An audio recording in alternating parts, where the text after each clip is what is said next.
Hello, hello, hello. Welcome to Run It Back, the show where we try to get things right the second time. In today's episode, we have a submission from AGL Stalwart Sepulcher on a best of one premiere draft that he's done the other day. As you can see up here, we went a solid 7-2, just squeaking out the perfect trophy there on the premiere draft. We'll dive into it now. As we take a look at Pack 1 Pick 1, we see a couple of really good rares. This Season of Loss, obviously very powerful. Sacrificing creatures, maybe drawing cards, or potentially ending the game if you're in more so squirrels or rats, something that cares about filling up the graveyard. Huge. It's really tough not to take any of the seasons, with maybe the exception of the red one. This one obviously not that, so therefore we're pretty much taking it 100% of the time. Outside of that, Fountain Port also has been very, very good for me. I've found that later in games things tend to drag out if you've got sufficient removal, and this is a good way to either close things out by continuing to make fish, or it gives you some card advantage by sacrificing some extra food you might have laying around, or if somebody gifts you a fish or a treasure, all of the gifts that give either cards or tokens, this turns them all into cards. Alternatively, if you have absolutely nothing going on, you can either make a fish or create a treasure, and then on the following turn sacrifice that treasure. You can make a fish and turn any attacker into just essentially 1 damage by paying 1 life and chump blocking with said fish. This Fountain Port has been really, really good for me, even though on its face it's a little innocuous. Brightblade Stoat is great in aggressive decks. It's great in bat decks and mouse decks. It also plays well in rabbits just because it's a generally good creature, but it plays its best when Lifelink is very good. First strike on a 2/2 is huge in the format. And as we move into commons, we can take a look at Warren Elder, very good. Life Creed Duo is very good for the bats deck. And then Agate Blade Assassin, also important for the lizards deck. But Season of Loss, great first pick. Pack 1 Pick 2, Consumed by Greed, is one of the first things that reaches out to me here. This stays on color and makes sure that we can continue on with our black cards, even though black isn't as good as some of the other colors in this pack. Consumed by Greed, very, very good card. Essentially is either a 1-for-1 or a 2-for-2, giving opponent a random card, whereas you end up getting the most powerful creature in your graveyard. That's very good. You also get rid of the most powerful creature on their board in the process. Fantastic card. We also see a Star Charter, which plays really well in bats. This is kind of that card advantage engine that you need in order to keep going. Feathered Flight is great in mice. Warren Elder, good in rabbits. Again, Agate Blade Assassin and Ravine Raider, just good early drops for lizards. Agate Assault, fantastic red card. Longstock Brawl, great green card. And even this Junkblade Bruiser I'd call out as something that's just bigger than just about everything in the format. So honorable mention here. So you can really go in any direction that you want. Obviously, Consumed by Greed plays really well with the Season of Loss. Control the board. They have 2 or 3 things. You wipe the board and draw a bunch of cards. Pack 1 Pick 3, we continue on with the black removal, Feed the Cycle. I mean, obviously, if Consumed by Greed is great, so is Feed the Cycle. It's 3 mana, destroy target creature, planeswalker. If you ever need to do it for the Forge, that's fine, but in general, you want to end up casting these just for 1 black. Straight Murder is great. I've not yet tagged a Ral with this one yet, but maybe one day. Honorable mentions out to Nocturnal Hunger. That's another great card. Pawn Prophet is fantastic. If you are in super, super heavy frogs, this Gossip's Talent plays really, really well there as a late pickup. And then if you're in a more aggressive style, Scales of Shale has been even more high performing to me than a lot of other combat tricks. Pack 1 Pick 4, taking a look here, we've got a Bare Knuckle Boxer, we've got a Bushy Bodyguard, we've got this Ruthless Negotiation, and a Cindering Cutthroat. Polywallop over here if we want something that way. But as you can kind of tell, we've got 3 fantastic green cards, just absolutely fantastic green cards in Polywallop, Bushy Bodyguard, and Bark Knuckle Boxer. We've got 1 great lizard card, and then a couple just good black cards in the Ruthless Negotiation and Psychic Whirl. Of all these cards, Psychic Whirl is the worst, but it is still something to consider because it is a 2-for most of the time. Now, seeing the fact that we've got 3 good green cards definitely says I should be in green, but in my opinion, we actually have a perfectly good black card that plays well with what we're trying to do here in this sort of controlling game plan. So I wouldn't mind a Ruthless Negotiation here. These things are really overperforming. Just casually on turn 1, you just spend your mana, make them get rid of a card, and then later on in the game when you've got nothing else to do, you get to snipe usually their last card or 1 of 2 cards and then end up drawing a card on turn 5. It just plays a lot better than it looks because of the flashback drawing a card section of it in general. Can't really fault a Bushy Bodyguard. I think if I'm going green, I might end up taking the Polywallop. But like these are all perfectly fine. Even Uncharted Haven is fine, but in theory we'd want that a little bit later. Pack 1, pick 5, we see a Peerless Recycling. I have not played this card. I don't much care for it. I think there's a better card advantage engines out there. Plus, we already even have one in this Consumed by Greed. But taking a look at the rest of the pack, I'm looking at this Ravine Raider, which is fine, but not really in this style of things. Moonrise Clerics is more for bats, and so if we're in green already, we're kind of discounting that a little bit. Thornplate Intimidator is replaceable at best. Root of Spades the same way. I think 3-treat Root Weaver is the card that I want, and here's the reason why. 3-treat Root Weaver allows for any sort of splashes, right? So we can play green, black, X, if we open some bombs. So that still leaves you open, and I like that. But also, it sort of ramps you towards things, which is obviously important. But most importantly, at Season of Loss, once we end up getting to Season of Loss, we're likely going to have a board. They're likely going to have a board. And you can end up sacrificing off the 3-treat Root Weaver for something that's big on their side of things. So the fact that this is just a good card in general, but then also is good sacrifice fodder later on for the Season of Loss, I think this is the reason why I want it over a Peerless Recycling, which I've been pretty unimpressed with. Pack 1, pick 6, I see a Cash Grab, which is probably one of the best cards in the pack here. We only have one Squirrel so far, so we're going to need to make sure we get some more, because this is sort of okay as a 2-mana Grizzly Salvage, but it's mostly good when you have a Squirrel or return a Squirrel, because that food for extra forage, this essentially gives 2 forages plus that card replacement is what makes it very, very good. Hidden Grotto is definitely up there as a potential. Outside of that, I guess Junkblade Bruiser is the next best pick. Pack 1, pick 7, we do see a Poliwallop. I would give a little shout out to Psychic Whirl, but I do think Poliwallop is likely better. This is a really good removal spell. Hopefully we can pick up a couple frogs to make it cheaper. Pack 1, pick 8, we do see this Thornplate Intimidator. I think I'm kind of down on that one. I would rather have this Cash Grab, but this is fine. Another thing to consider is if we are in like the double Cash Grab deck, then Mind Drill Assailant as a black card turns into a 4-mana 5/5 pretty quickly, and that's very good. This Thornplate Intimidator just doesn't do enough at 4 mana, and as a 4/3 it trades very poorly, and then getting all the way to 7 mana is pretty tough unless we have some serious ramps. So maybe we can pick up the food that ramps when you either enter or sacrifice it, so that would play really well here, but I just think you've got a better, safer card in this Cash Grab. Pack 1, pick 9, we see a Sky Skipper duo. Yeah, and that's fine. I think if you are going to be in green-black, you'd rather be in green-black X blue, because green-black has lots of good enters the battlefield triggers, like Thornplate Assassin or, God forbid, the 3-mana Lizard. And so things like Sky Skipper duo flash those things in and out, and that's very good. Pack 1, pick 10, Dire Downdraft is the best card by far, and so if we're moving into more of a blue-centric strategy, that's fine. If we wanted to stick solely on green-black, Agate Blade Assassin is not bad, but we would definitely want some gain life sort of synergies from our black bats that we haven't picked up yet to make this one good. Pack 1, pick 11 is very obvious. Blue is now open and available. We see another Sky Skipper duo, which I'm not too thrilled on. I think if we're playing a duo, I'd rather have the Bat Lizard, the black one, or the green one at 2 mana. Those are both obviously much better than this one. And so I think I might take a second Dire Downdraft. There's also an outside chance that, Gossip's Talent. This would be a reason to consider the Gossip's Talent. It kind of does a lot of what Sky Skipper duo is doing first, but it gives you this the unblockable clause in level 2. So this might have been a point to consider the Gossip's Talent, but it sounds like Sepulchre's looking for creatures. Doesn't have a lot of creatures, wants as many creatures you can find.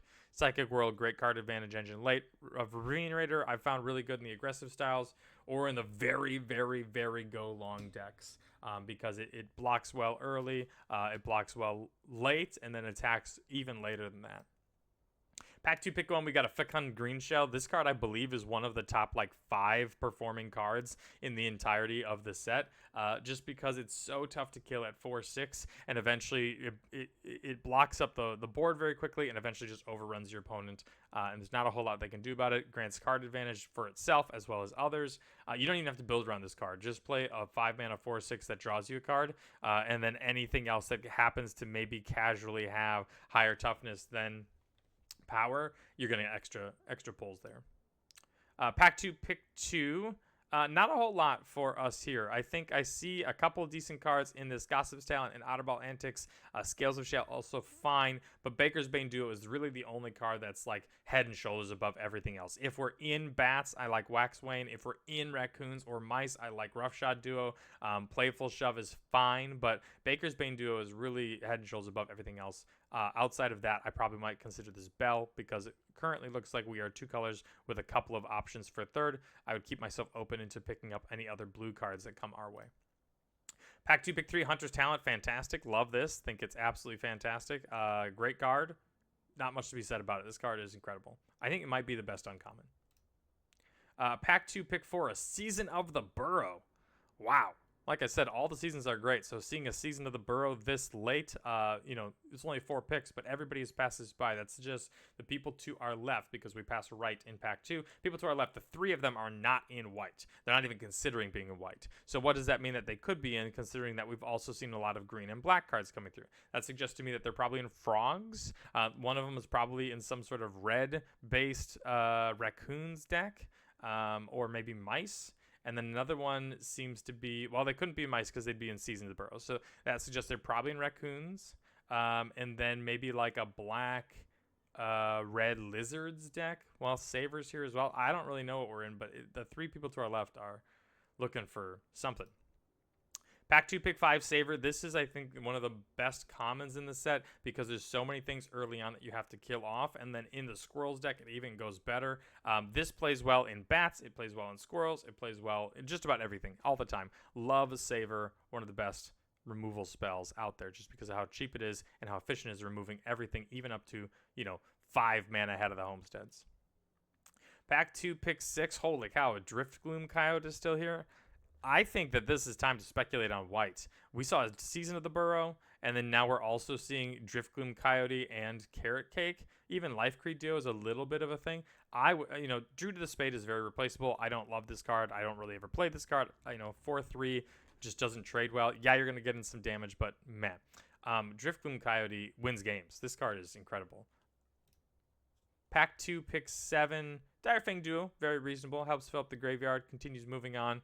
We just sort of go from there. I like this card.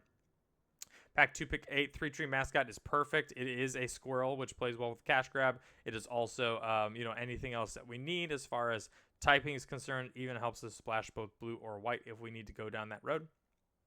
Pack 2, pick 9. We see another Cash Grab. Perfect. It's significantly better than the rest of these cards. Pack 2, pick 10. We do, spy on the Gossip's Talent, and I like that.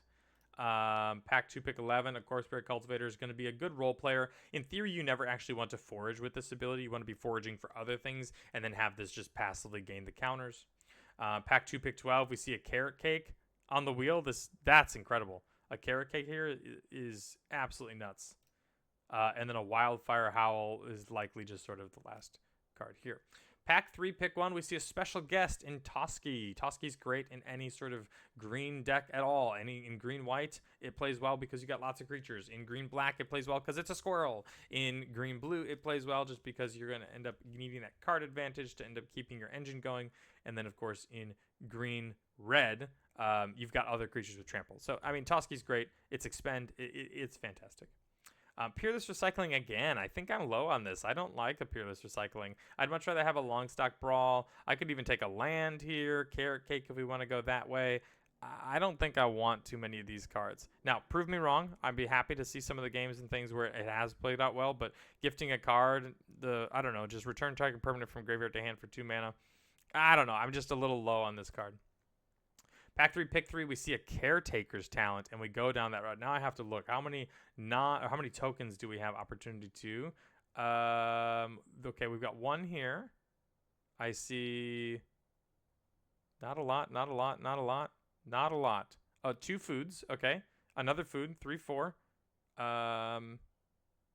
5, 6. All right, so we've got 6 total things. Caretaker's Talents is when you get your token. Creature tokens get 2/2. We don't have that many creature tokens, so we might have to work on that. This would be much more of a rabbit deck. But anytime you make a food, this plays well. It certainly is a reason to pick it up early. Treetop Sentries, I'm not that thrilled with. I think I'd rather just have another Feed the Cycle. Treetop Sentries to forage to make a card. Not that great. I think I'd rather have some other way to forage. But taking a look at it now, we're almost halfway through pack 3, and there's not that many actual ways to forage outside of our Corpse Spirit Cultivators. So if you have to end up foraging to draw a card, that's better than just foraging for a 1/1 counter. Feed the Cycle, I think, is just head and shoulders above, though. So I'd probably take that. Carrot Cake, fantastic. This is great. this is absolutely perfect for the Caretaker's talent, because it comes in, you get the token, draw a card, you can scry one, all that stuff, and then you can sacrifice it later, obviously, hopefully to forage. You can draw a card from that as well. Incredible. Hop to it, great. Are we just in white now? Hazel's Nocturne. I like Hazel's Nocturne more than I like the Peerless Recycling. And here's the reason why. Peerless Recycling, you get one card, whereas Hazel's Nocturne, you always get two. Unless Peerless Recycling, you give your opponent a card, and then you get two cards. So that means, in my opinion, for Peerless Recycling to be good, you need to get two very powerful cards back. Because if one of the cards you're getting back is average, and they also get an average card back, it's just not where you're at. Shout out to Shortbow. Card's great. Last little thing on Hazel Nocturne is that it also triggers opponents losing life and you gaining life for any sort of bat synergy that you need. Another Carrot Cake, Impact 3 Pick 8, means that we are solidly in white. This suggests to me passing on the Lunar Convocation. This card is pretty incredible in my opinion. We've got a bunch of different ways that we can kind of casually gain a little bit of life or have opponents lose a little bit of life. 3 Carrot Cakes.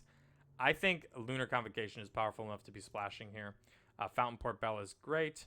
Head of the Homestead, fantastic. And eventually we work our way out through a couple of things. I'm really interested in seeing where we should end up here. Okay. Taking a look at the deck, I see that we end up splashing the blue here for a couple of things. And we're playing, let's separate out the creatures. Quite a few non-creatures, even though these all count. So these come over here. The Purest Recycling plays a little bit better in this deck, I suppose. This turned into a Caretaker's Talent deck pretty quickly. If we take out these 3 blue cards, I think you're looking at Season of Loss. You can also play something like Hazel's Nocturne, Savor, Feed the Cycle. These are all things that I'm really, really looking for in my deck. I also wouldn't even mind a cash grab or two. Tough to take something out. I mean, maybe these things in for the cash grab if we want to move into black. But one of the reasons why I'm thinking about black is because that Lunar Convocation, with the amount of life gain that we have in this deck with a couple Carrot Cakes and then maybe even like Savor and these sorts of things, I think was definitely available to you. I don't really love the idea that we're playing these Bark Form Harvesters. These cards don't seem very powerful to me, so I'd probably take out like these 5 and put in like a Season of Loss, a removal spell, probably the Feed the Cycle, obviously, Consumed by Greed, and like a Hazel's Nocturne. And now like you're solidly Obzon, and I hear that, but like this to me seems very powerful. I might even take something like this out if we had that Lunar Convocation. And I get that we've taken out some of our creatures, taken out, what, 4 creatures, but you know, with 2 seasons and this is a bunch of creatures, Hop-Tuitus creatures. I don't know, man. Like, there's a lot of tokens here that Caretaker's Talent giving +2/+2 to tokens is pretty big stuff. Either way, deck looks sweet, draft is sweet. This is a really interesting one that I'm really glad we had a chance to cover. Leave your thoughts in the comments about what you would do with this draft. Would you end up in black? Would you stay in blue? Would we have taken a couple different picks that maybe just favors out a green-white deck altogether? Leave your thoughts in the comments below.